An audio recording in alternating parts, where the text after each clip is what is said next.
In the art of weaving, warp threads are structural and strong and anchored at the origin, creating a frame for crossing fibers as the fabric is woven.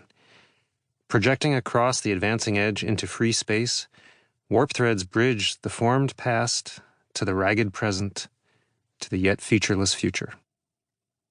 The tapestry of the human story has its own warp threads, rooted deep in the gorges of East Africa, connecting the shifting textures of human life over millions of years, spanning pictographs backdropped by creviced ice, by angulated forestry, by stone and steel, and by glowing rare earths.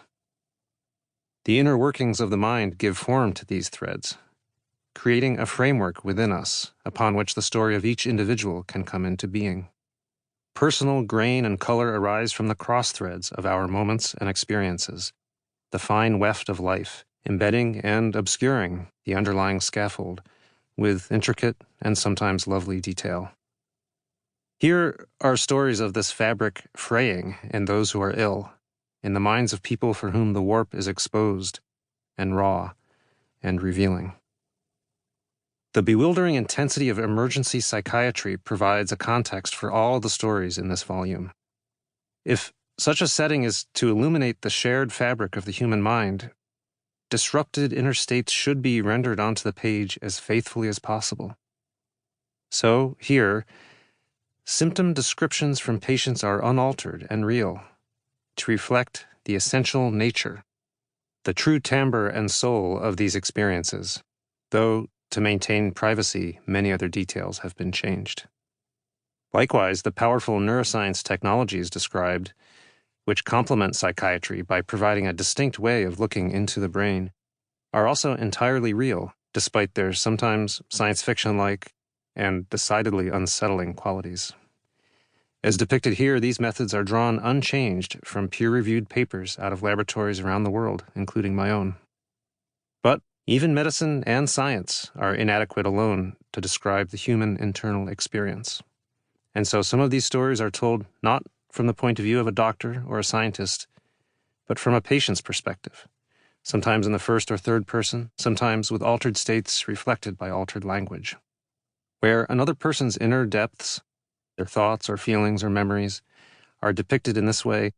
The book reflects neither science nor medicine, but only a reaching out of my own imagination, with care and respect and humility, to create a conversation with voices I have never heard but only sensed in echoes.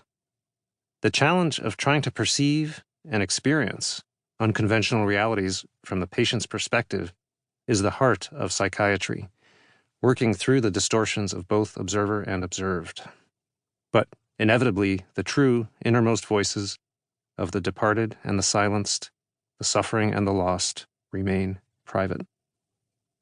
Imagination here is of uncertain value, and none is asserted, but experience has revealed the many limitations of modern neuroscience and psychiatry in isolation.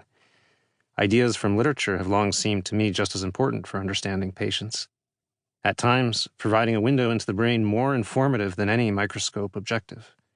I still value literature as much as science in thinking about the mind, and whenever possible, I return to a lifelong love of writing, though for years this love was only a banked ember, covered with science and medicine like drifts of ash and snow.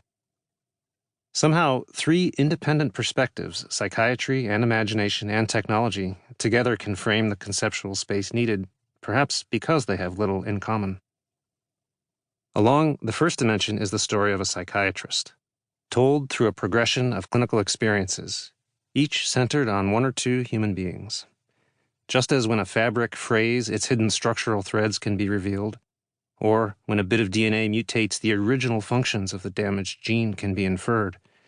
The broken describe the unbroken, and so each story underscores how the hidden inner experiences of healthy human beings, and perhaps of a doctor as well, might be revealed by the even more cryptic and shadowed experiences of psychiatric patients.